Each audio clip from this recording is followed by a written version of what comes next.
Hi friends, it's Eric here with the Arch Admin, and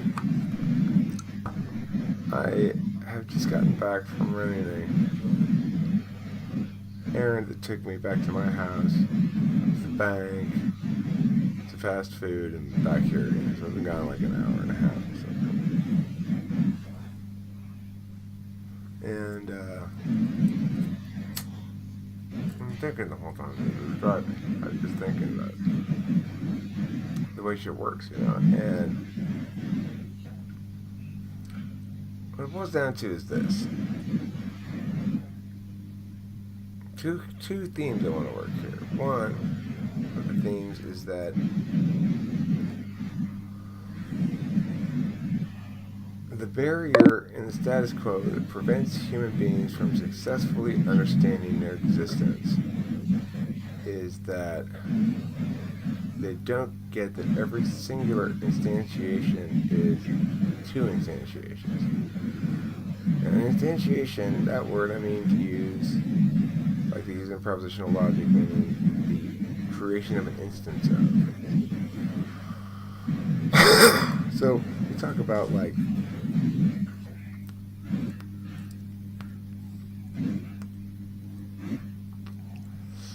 this cigarette is lit. Well, that's what I'm doing there is I'm instantiating a time object, a referent for this event, the cigarette being lit and therefore smokable. It's an instantiation. It creates an object, namely an epistemological object, then gets categorized in SI. So I go, here's an epistemological reference. The other night, I remember lighting that cigarette and going, smoke, smoke, smoke, because it was hard getting it lit. And I can use it later on as a reference point as though the event were not the event at all, but rather I set a label and a set of descriptions that exist solely for the purpose of being an anchor point in metaphysical meaning making. Despite the fact that it's an entirely physical reference point, it loses its significance as a physical reference point immediately. But that's not the point. So every instantiation then is the instantiation of that time object, the event that you're creating. This is an event. It is named. It contains certain attributes and not other attributes. But you're also instantiating the instance of your observation of that. So it's what I mean by every instantiation is two. It's not just the cigarette is lit. It's also I observe. I am an observer. The thing is,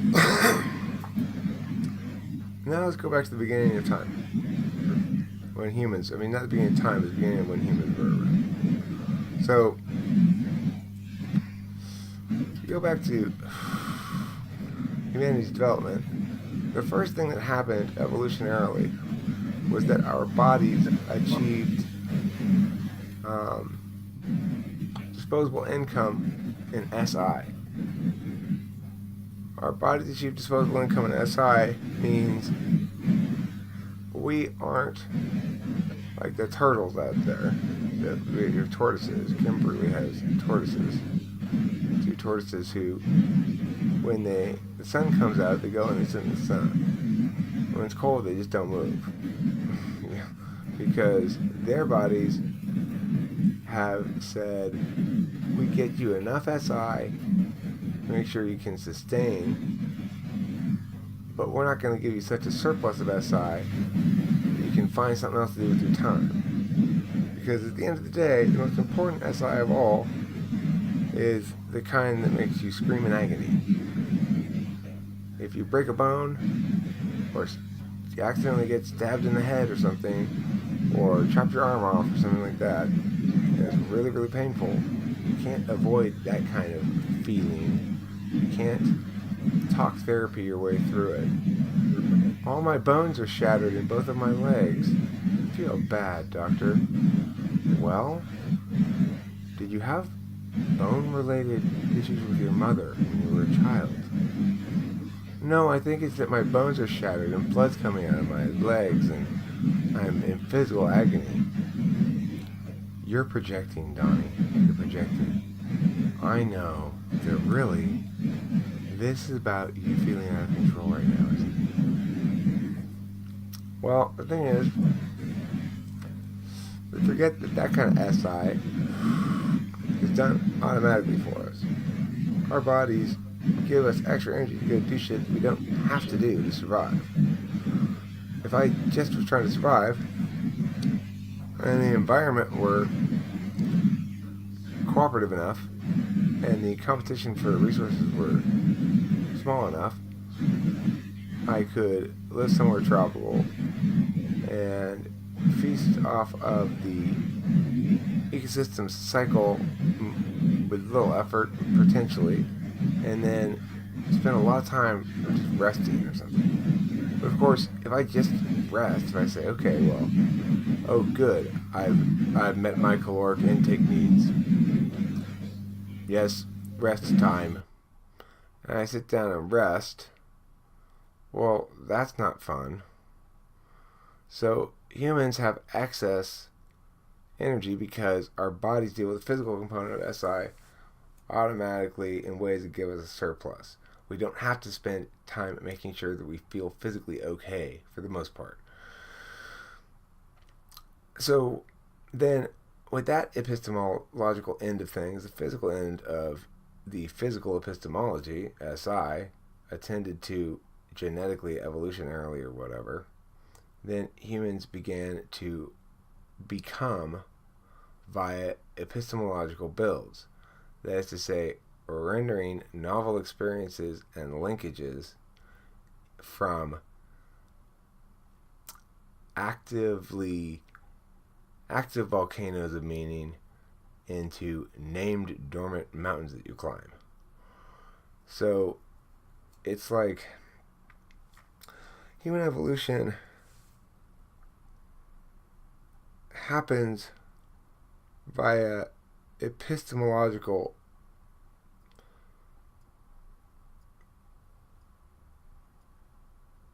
efficiency.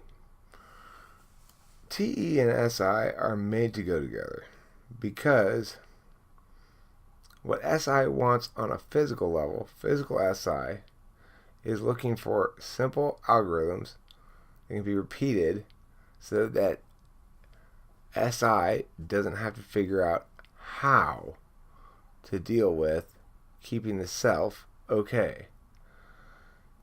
SI would like instead to engage in its metaphysical component if it's liberated to do so enough by nurture, nature, and cognitive function stack. When it does so, it seeks identity build over time that is grounded in safety and comfort and certainty, and that indulges, when things are safe and comfort and certain enough, in such reward frills as FE juice or TE juice or whatever your SCI is paired with, you know. But it naturally seeks the TE certainty that it's most comfortable epistemologicalizing. When SE takes a TE wisdom and epistemologicalizes it or whatever, then what it does is it renders it into a little recipe that then the SI FE user, for example, like an ISFJ, doesn't have to use any TE. She just uses SI on someone else's little TE packet. So the second thing to note then about human evolution is the epistemologies are self-improving, particularly SI. NI is less self-improving. To the extent that it is self-improving, it does so by piggybacking off the NESI axis. So the reason SI is so self-improving as an epistemology is because it's not a closed system where you can come up with algorithms to deal with problems in the system. It's subject to its own evaluatory checks, bounces, and adjustments. So I can say here's a better methodology of utilizing introverted sensing to better attend to myself and my own well-being and comfort over time. And that's why NE is paired with there, is because NE says, let's stay out of knowledge and still in possibilities. Let's stay out of what is known and stay in what is potential. And then we're going to presumably use TI and FE to parse away some of those potentialities and to collapse some of them down into conclusions, which then SI can render as conclusions. But if it is to be rendered as caused realities or manifest happenings, then it's going to have to go through SE. So the thing about that is the engine behind it all is decision making. When are we going to make a decision? So let's walk into a given situation and see how it plays out. I walk in to a room. There's Joe, and he's shaking his finger at Steve, and Joe's saying, "Shame on you, Steve." Now, this is an observation has occurred. I've observed this thing. Several instantiations have occurred. The existence of the observer has been instantiated because, after all, there's at least one instance of this observer, so we know it must exist. And then the instance of Steve and the instance of Joe have both been instantiated because they both are referenced as agents within the observed state of affairs. Additionally, a behavior has been instantiated, namely the wagging of the finger, and then we're left to decide what else to instantiate. The cognitive functions are a way in which we choose which channel of instantiation to walk down. So if I'm an FE Dom, I go in there and say, whoa, whoa, whoa, Joe is mad and Steve is looking like he's not too happy either. There's some kind of miscommunication going on. What we need to do is make sure everybody's feelings are getting heard here. I'm worried. Now, if that's my reaction, I've chosen to walk down the FE time object instantiation channel, which is basically saying I've chosen to interpret this through metaphysical FE on the grounds that I believe I can deduce from current emotional behaviors states of emotion that represent attitudinal positions towards the other, and therefore I can predict that behavior of those two individuals, and or I can choose to use my perceptions of their bias to validate or invalidate their positions, which works on most people most of the time because most people aren't very careful with their positionings of things. It doesn't work around here at all, and when FE people start to make this bias argument, I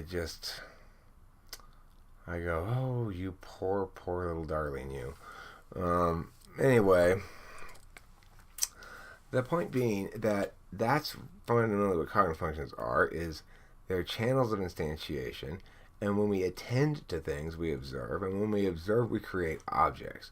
Now, some forms of observation are actually direct physical action. So if I'm swinging a hammer and hitting something, the object I create is caused impact in the world. It's not really an object because I'm divorcing this thing from meaning anyway. As soon as I start referring to it, though, and saying, well, that time that I hit that thing with the hammer, well, now it's been instantiated as a time object for the purpose of referencing, because the next pillar of this whole thing is communicability. Now, TI and FE are all about communicability. TE and FI are all about the subject. So I don't need to communicate to anybody that I moved that thing that was there over there so that I could get through there without bumping into shit anymore. I don't need to even articulate what it is I'm talking about. You get the general gist of it is fine, right? why don't I need to articulate that, whether it was good TE or not good TE? What's the fucking point in arguing about it? It's no longer in my way. That's all I care about. See, that's why TE is subjective. There is no point in arguing about it. If I say to you, oh, I'm so happy I moved that thing out of my way, go, whoa, whoa, whoa. You moved it? You did it wrong. You might say that if you're watching me move it in the process. You might go, why are you moving stupid like that? But let's say I've already accomplished the goal and the thing's already done. And it's exactly what I want it to be. There's no way of knowing that I knocked something over because I picked it back up again. There's no way of critiquing that TE. It's not objectively communicable in ways that have any positive feedback implications. In other words, they don't ripple out at all. They wash out immediately because they're situationally, particularly, and individuatedly personal, subjective. So if all humanity had were these subject referencing instantiations, the instantiation is always the thing I want and me. Because remember, there's always two instantiations going on. There's always the observer being instantiated as well. And we say these things because remember that when we engage in talking about anything or making any meaning about something, we must approximate it into a status because we can't process every variable in real time because something has to stand still for us to know that the other things are moving.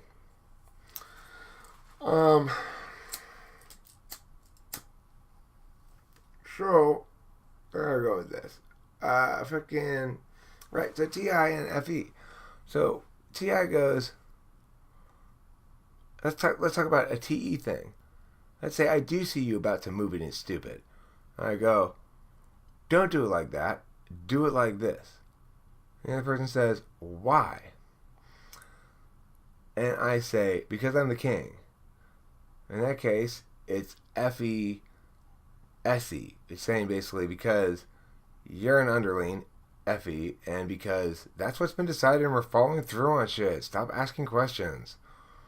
Both of those things are ways to avoid that question. But chances are I will provide a better mechanism to give you an answer, and that's TI. I'll say the reason you should do it that way is because it's preferable to the alternative.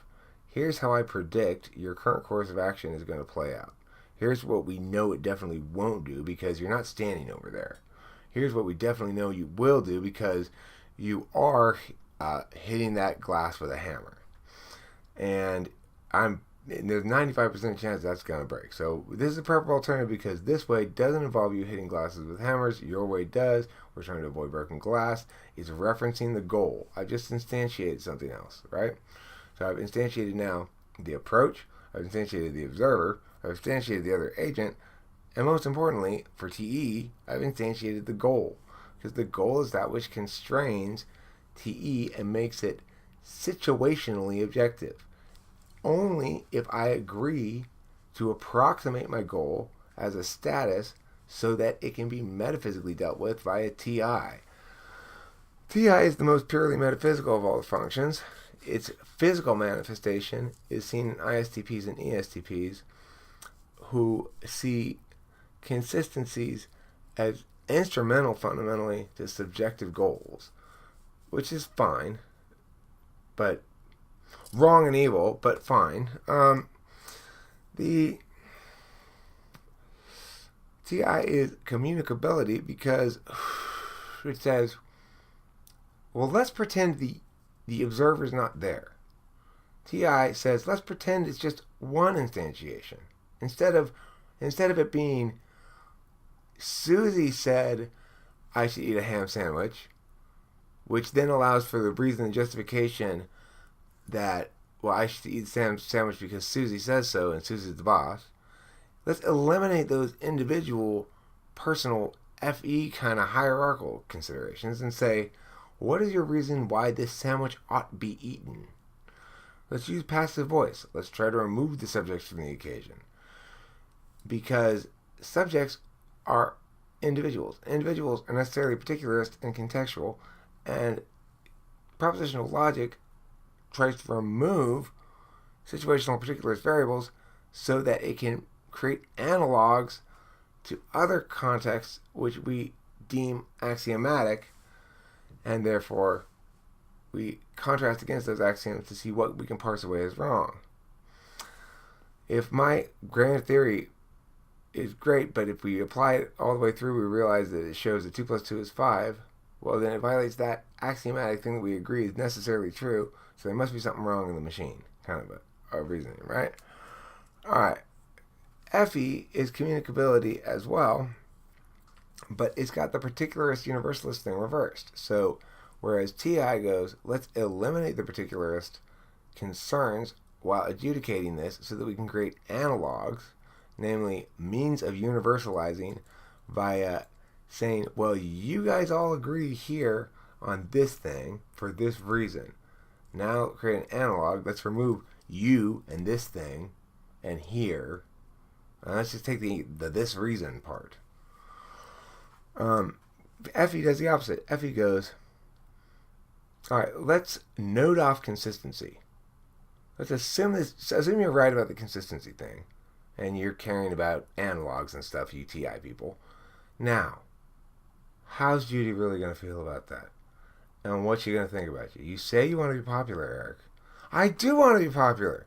Well, if you attack Judy, you may win that argument, but are you going to be popular?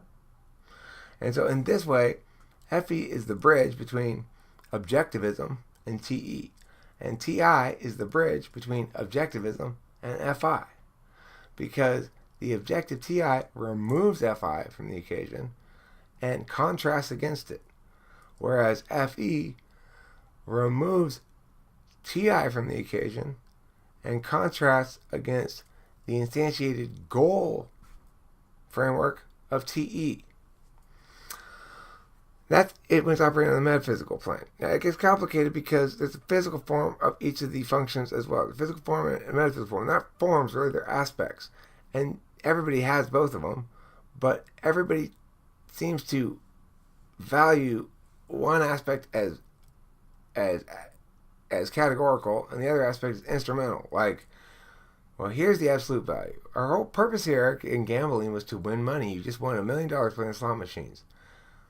There's no reason to continue gambling. So in that instance, the goal is winning money. Gambling is instrumental to it.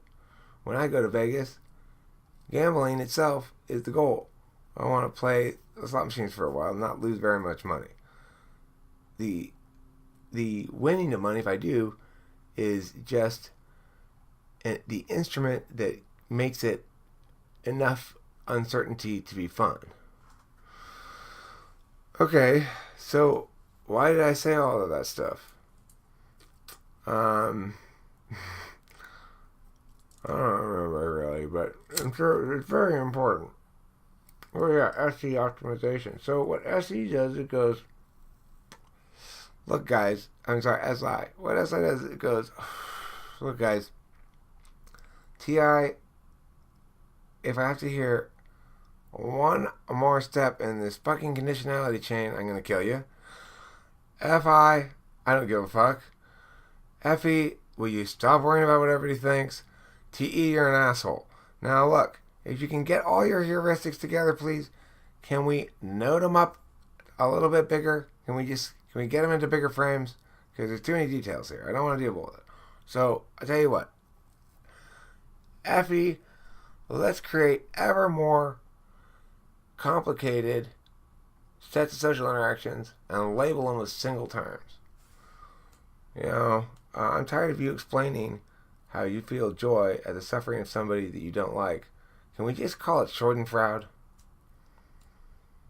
That's SI becoming ever more optimal. It's saying, let's have more compressions. Bunch of words, complicated concepts. Let's compress them. Time object. What is that? Well, it's, all those things I said. And language fluidity, meaning the exchange of ideas between people, gets ever faster and more close to real time. And with real-time information exchange, as the barriers for information exchange goes down, the epistemological gains of individuals are among the most contagious of mimetic entities, because they don't just give you a fish, they make your rod and reel and fishing bait and tackle and stuff more powerful.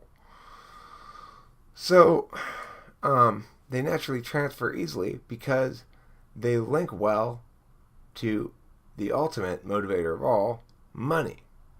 Not really for me, but for the world in general, because even if you're not greedy at all, when you go to the bank, like I just did, and you go, ouch, then you go, I better put up some hustle on some shit and make some shit happen. Which I can, but that's why money's a universal motivator. Even if you're not greedy, you are greedy to not be poor. Everyone's greedy to not be poor. So that's a good motivator. And that's the bridge by which the communicative, externalizing, objective metrics, TI and FE, interface with the internalizing, subjective, localized metrics of TE and FI. When they do so through representations of the interests of those things as removed from the entities who actually have those interests. It's an odd phenomenon because it's impossible to think of FI as having any weight except to somebody, as it's necessarily the implicit valuing of a single human existing as a moral agent. And so to try to isolate that from the individual is to render it meaningless, which is why TI negates FI all the time. And there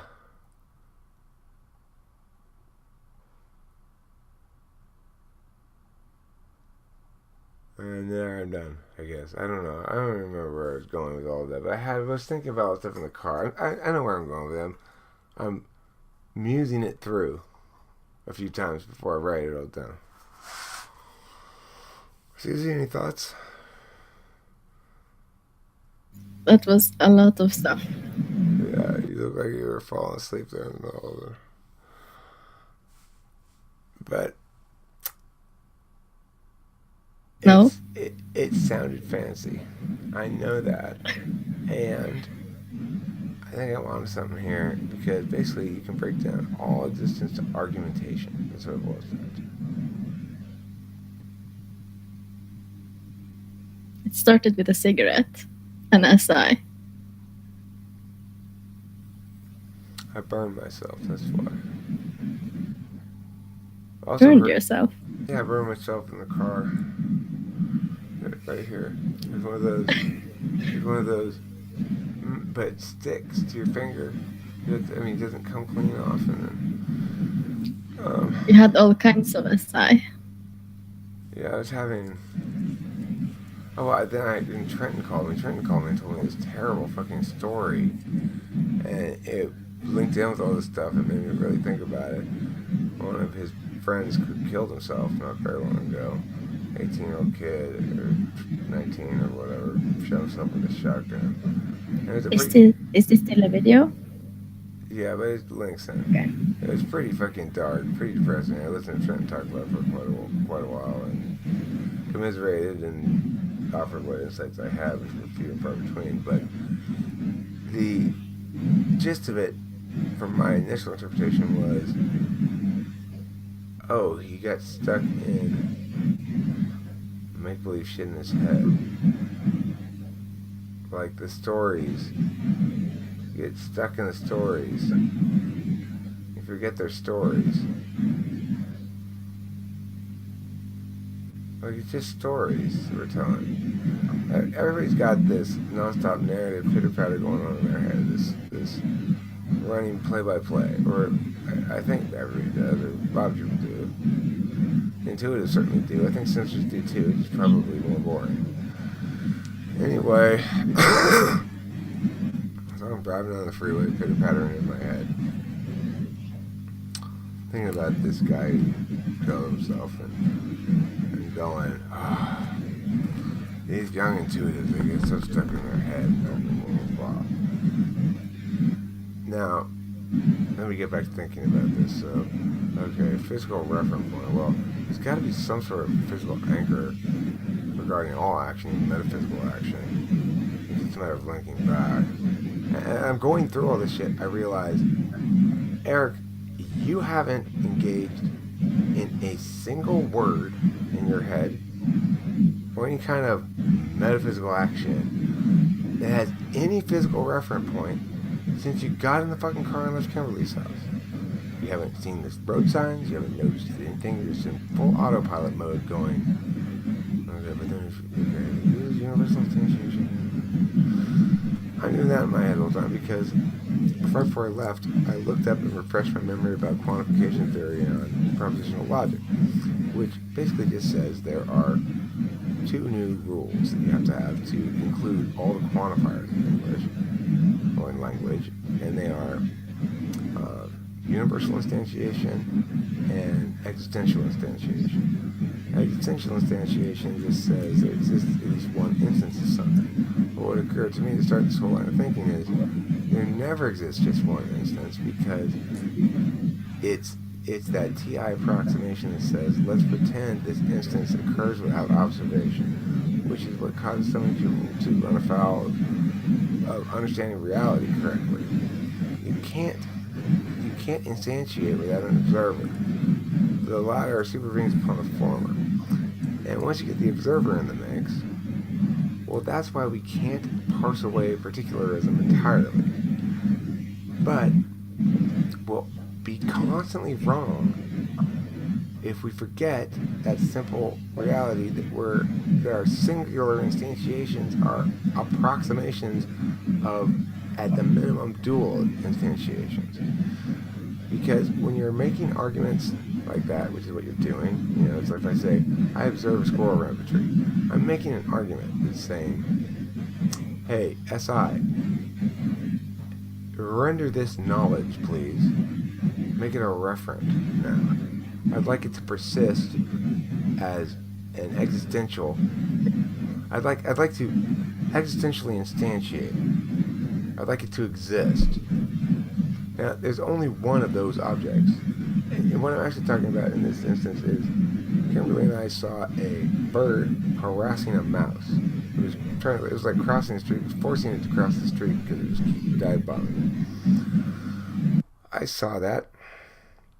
I instantiated it into a time object when I called it in my head sort of that bird harassing the mouse, that thing I saw, And it's got a bit of a visual there that links to what I actually saw in real time, which I kind of see the line of the crosswalk.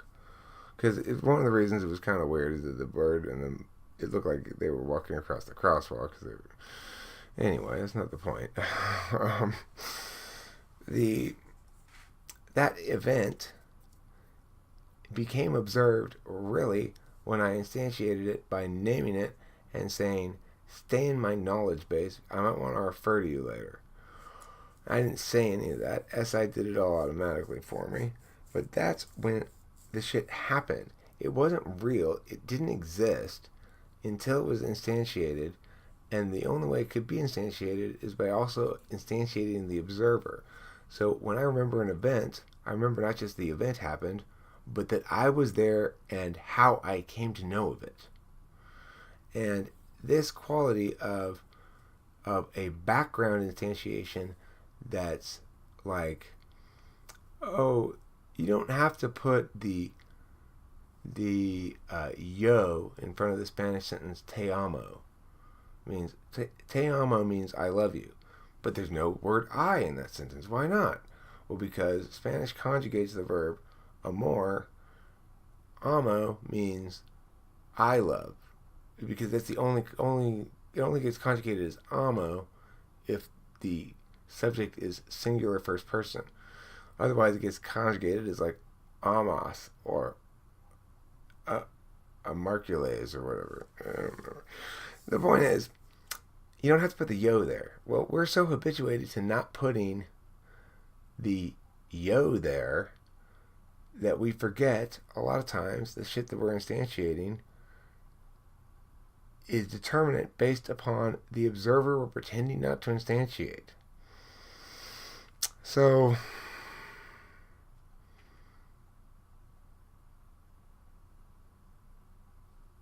that's why you should buy my book. That's why you should buy it, because it's got a lot of fancy words in it.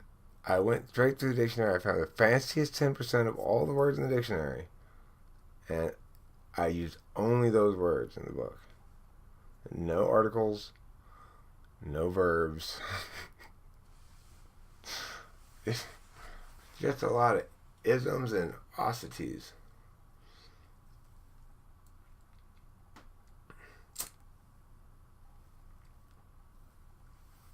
I like the verb, I like the adjective, the status label, existentializable.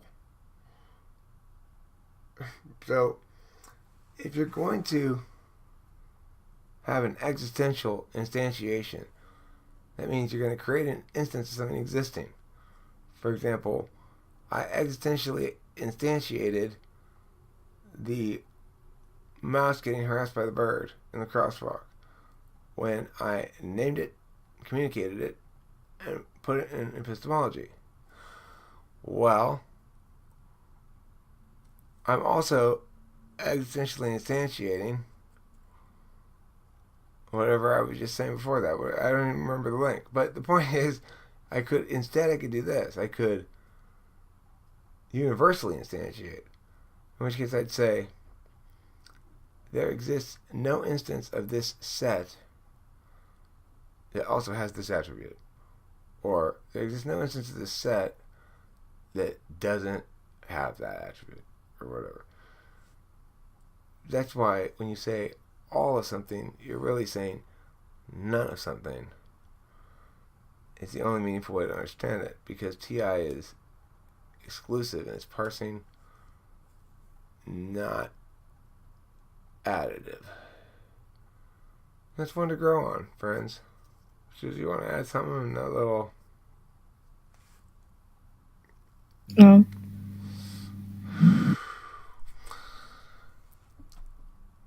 Listen, aspiring philosophers out there, if you'd like to come take philosophy bullshit lessons, I will give them for $150 an hour. Yes, that's right. I will teach you how to bullshit like a real philosopher. I'll teach you all the key terms: supervene, ontology, epistemology, metaphysical, and I'll show you how you can just mix them together randomly to create perfectly sound sentences that express deeply insightful philosophical truths. So, just a little heads up for you guys out there, aspiring philosophers. I know you make a large component of the consumer marketplace. I want a piece of your hot consumer dollar. I am giving philosophy talk lessons.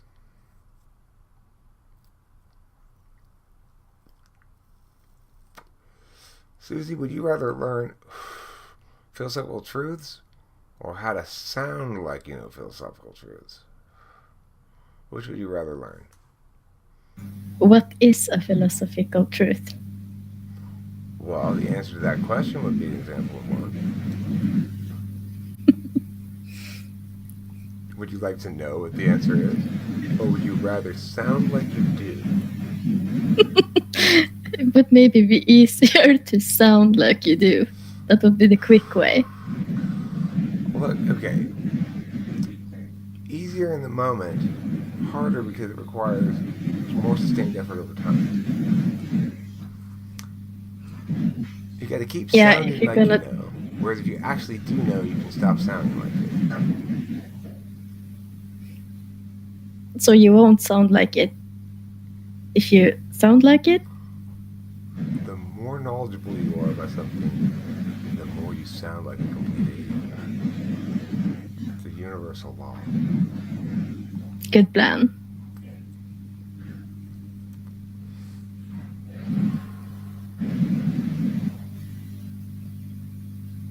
What? What time is it? 2 in the morning. Okay. Not that late. It's still acceptable to be up and about out there. Neighbors. To go over there and scold them. You get back to bed. What are you people doing? I'm trying to talk to Susie. Your middle of the night noises make you think you're an intruder. Are you getting paranoid? No, not really. The first evening I was in here, I was a little. I didn't know what it was. But I thought it was probably the cats. There's a lot of like noise of like animal shit going on there. Like up along the side of the river, it was very with ivy, grass, not grass, but like leafy, viney shit all over. Probably rodents like that, I'm guessing. But we have a lot of cats too, so I think it may have just been the cats who were knocking around shit. Or ghosts. I'm not sure.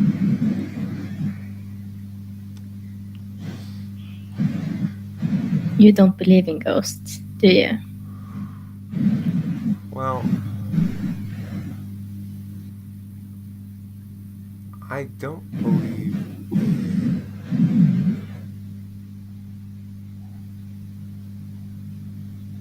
ghosts with good teeth.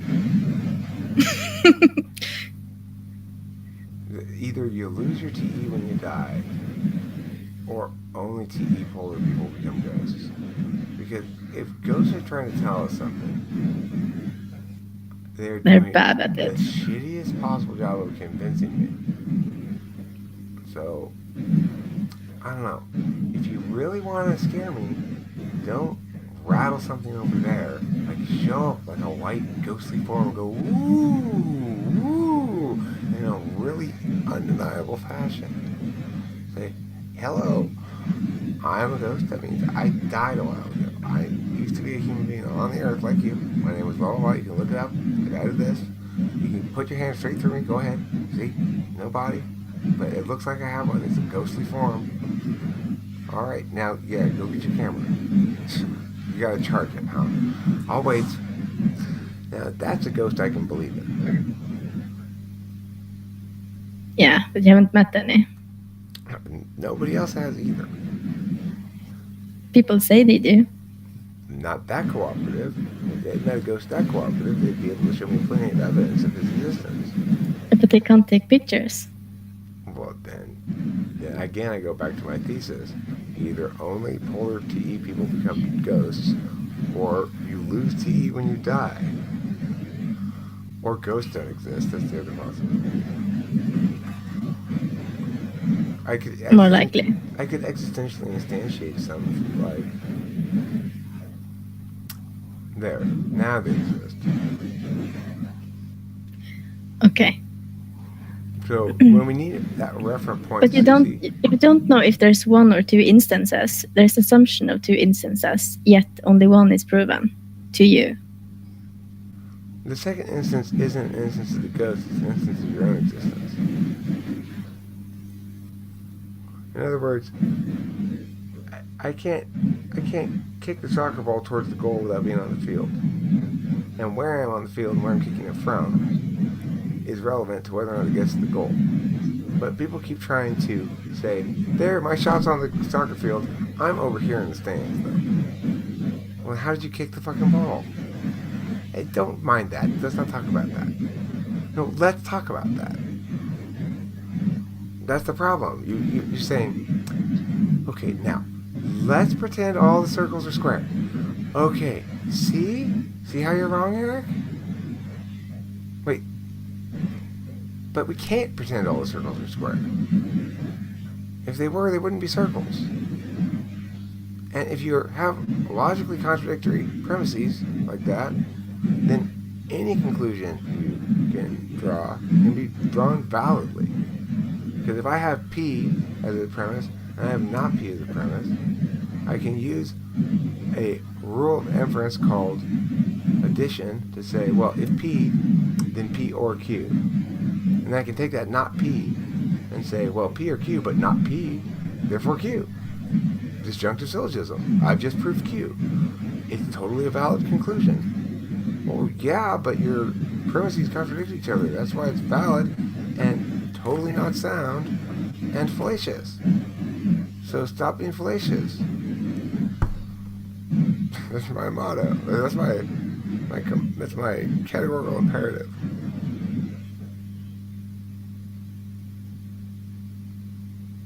People for the ethical treatment of reasoning. Fallacies are barbaric. Fallacies are barbaric. They are.